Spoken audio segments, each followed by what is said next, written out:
Senator Kettle. Senator Rice. Thanks, Chair. Just want to ask a few questions about the department's implementation of the Australian Government guidelines of the recognition of sex and gender.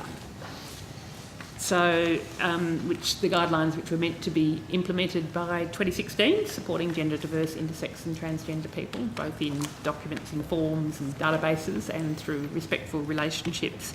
So I wanted to know what steps the department has taken to implement the guidelines. Senator, by way of example, our HR system allows the opportunity for people to identify as X, for instance, and indeed in all our recruitment modules, if you like, at the moment, that option's also available. I suspect that more generally the guidelines have been implemented in a number of different ways, and just I'd have to sort of take that on notice if you want a more specific details. Okay, and do you know, if you could take that on notice, that would be good. Do you know what training has been provided to staff, including senior management, in terms of the implementation of the guidelines? Again, I might need to take that on notice. My understanding is the guidelines were implemented in 2013. That's right, that's when they were first brought in, and they were meant to be fully implemented by 2016. So across that period there may well have been various training activities for staff. It's probably better, given the length of time between that implementation and now, if I take that on notice. Okay, thank you. And in terms of beyond the HR system and your staff, how about external facing things that Treasury may do? Do you have external facing operations, interactions with the public?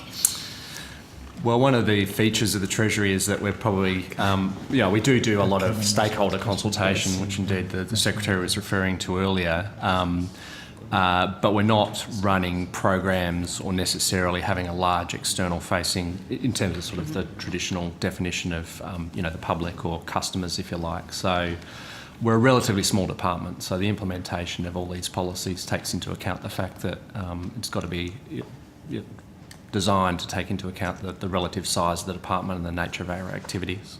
Okay, well maybe you could take on notice where there are external facing operations that the department undertakes, how the guidelines have been implemented in those instances.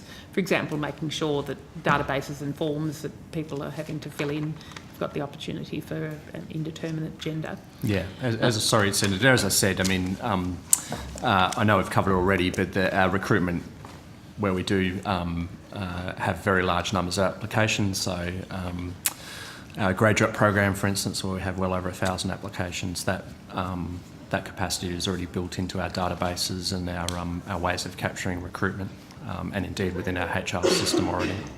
That's good to hear. And how about there are agencies that fall within the department? Have you got particular agencies that also should have implemented the guidelines? Well, Senator, there's a number of agencies in the portfolio, yes, including very large ones like the Tax Office. If you have questions about how they've implemented, they're actually better directed, I think, through this committee, all of whom will be appearing through the course of the next few days. So does Treasury as a whole, do you do any tracking of or what interaction in terms of ensuring that the agencies that fall within the portfolio have implemented the guidelines? Not that I'm aware of, although that's not that unusual, again, given the size of the portfolio. Each of whom is headed by a chief executive and the like. It generally falls to each of those agency heads to ensure that they're complying with relevant guidelines, procedures, other things. One of the issues, I initially started asking these questions of the Attorney General's Department, who was pretty clear they did not have good records or could not tell me how well implemented the guidelines were across the public service, and we had many instances brought to me of where departments weren't compliant with the guidelines.